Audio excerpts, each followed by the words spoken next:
ហើយបានជាការចង់ត្រឡប់មកធ្វើអីមួយវិញវាជាមួយដែលពិបាកមែនអ្នកថាបានតែចាំតែថាហើយអ្នកធ្វើគឺចាំតែទទួលហើយអ្នកខ្លះចាំតែស្ដីបន្ទោសឃើញបញ្ហាគឺគិតថាវាជាងាយស្រួលចឹង hello ទាំងអស់គ្នាខ្ញុំជាម្ចាស់ channel របស់ Brand Feeder ហ្នឹងហើយទាំងអស់គ្នាបានឃើញខ្ញុំដូរឈ្មោះ channel មកជា Brand History ដោយសារតែខ្ញុំ stuck គឺខ្ញុំអត់ដឹងថាខ្ញុំត្រូវធ្វើ content អីទេហើយក៏រវល់នេះរវល់នោះតិចតួចចឹងទៅក៏យូរទៅគឺចេះតែបដែតរហូតទៅដល់អត់មានវីដេអូចេញទាំងអស់ហើយមកដល់ឥឡូវនេះខ្ញុំមកម្ដងទៀតហើយគឺនៅពេលដែលខ្ញុំនិយាយថាខ្ញុំមកធ្វើវីដេអូវិញម្ដងពីពេលដែលដូរឈ្មោះ channel ហើយបាត់ចង់មួយខែវិញទៀតឥឡូវគឺខ្ញុំមកវិញទៀតខ្ញុំនិយាយថាខ្ញុំធ្វើទៀតចាំមើលថាយើងទៅមុខកើតអត់ហើយមូលហេតុដែលខ្ញុំបញ្ចេញមុខគឺរសារតែនៅក្នុង YouTube ឥឡូវគឺវារៀងពិបាកជាងមុនបើសិនជាយើងធ្វើវីដេអូអត់បញ្ចេញមុខទេវាអាចមានបញ្ហាដោយសារតែគេអាចយល់ច្រឡំថាយើងជា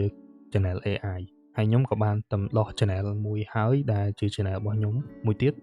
វាមានបញ្ហាតាក់ទងទៅនឹងរឿងហ្នឹងឥឡូវ channel Brand Feeder ដែលបដូរឈ្មោះមក History ហ្នឹងគឺយើងឃើញថា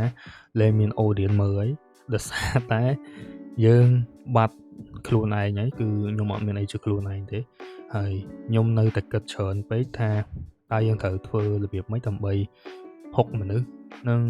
មានអ្នកមើលមាន view ជាងគួរសមជាងទៅប៉ុន្តែយើងនៅតែធ្វើអត់បានហើយខ្ញុំក៏នៅតែគិតអត់បន្តធ្វើអញ្ចឹងយើងបាត់ទៀតឥឡូវខ្ញុំគិតថាខ្ញុំត្រឡប់មកវិញមើលនេះគឺខ្ញុំនឹងធ្វើ content រៀងចម្រុះខ្ញុំ share អីដែលខ្ញុំយល់នៅក្នុង channel ហ្នឹងហ្មងហើយមានមិត្តភក្តិខ្ញុំដែលវាជួយ edit ឬក៏ជួយកាត់ខ្លះហើយខ្ញុំនឹង rush ធ្វើវីដេអូនៅលើក្នុងហ្នឹងឲ្យខ្លួនឯងនៅក្នុង loop មួយដែលមាន activity ធ្វើនៅរៀងរាល់ថ្ងៃខ្លះជាងមុនសង្ឃឹមថាវាជា journal ថ្មីហើយខ្ញុំនៅបន្តធ្វើវាមិនជា K-drama ទេអានេះខ្ញុំចង់មករំលឹកខ្លួនឯងហើយឥឡូវប្រហែលជាខ្ញុំត្រូវដូរ channel ឈ្មោះ channel ហ្នឹងម្ដងទៀតមើលខ្ញុំដាក់ទៅជា store របស់ខ្ញុំហ្មងប្រហែលជាដាក់ឈ្មោះ Super Cluster ហើយខ្ញុំលក់អាវនៅពីខាងក្រោយ back end នៃការធ្វើវីដេអូហ្នឹងបើសិនជាទាំងអស់គ្នា support ទាំងអស់គ្នាទិញអាវ៉ាន់ទាំងអស់ហ្នឹងទៅបើអត់ទេគ្រាន់តែចុច like ហើយ follow តាមដាន channel ហើយគាំទ្រខ្ញុំប៉ុណ្ណឹងបើសិនជាទាំងអស់គ្នាចូលចិត្តខ្ញុំនឹងព្យាយាមថត B-roll live ខ្លះៗនៅក្នុង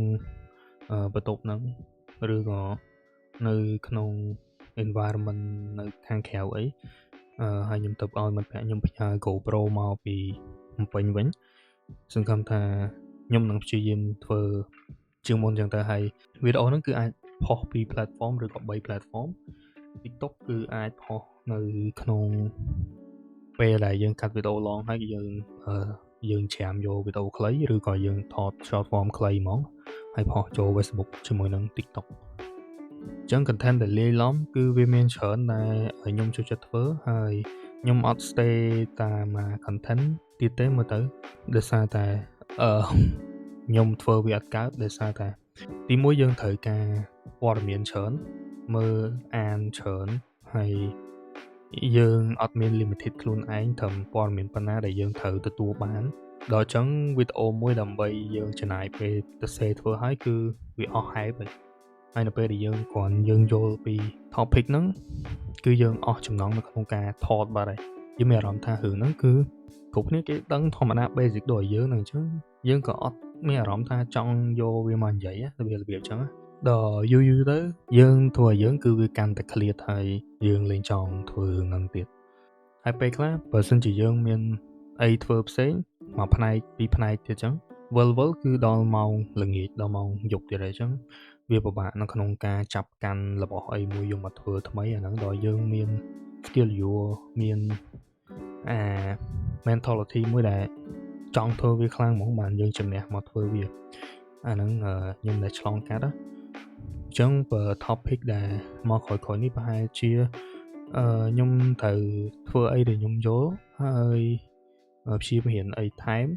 ហើយចែកម្លែកមកល្មមៗកុំឲ្យវាជ្រៅចូលទៅក្នុងពេកដើម្បីយើងចំណាយពេលយូរពេកនៅក្នុងការចេញព្រោះអីយើងតែឯងឬក៏យើងមានអាចតែមានគ្នាម្នាក់អីចឹងទៅអញ្ចឹងវាពិបាកនៅក្នុងការ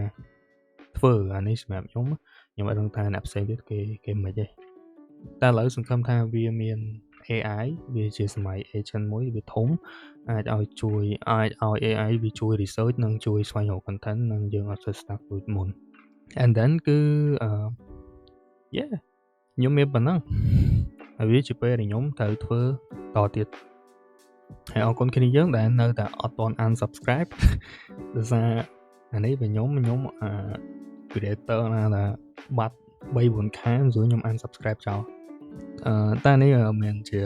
advice ឲ្យទាំងអស់គ្នាទៅ unsubscribe ណាគេទេហើយក៏គួរណាកុំ unsubscribe ខ្ញុំដែរអញ្ចឹងbye bye ជួបគ្នានៅវីដេអូក្រោយ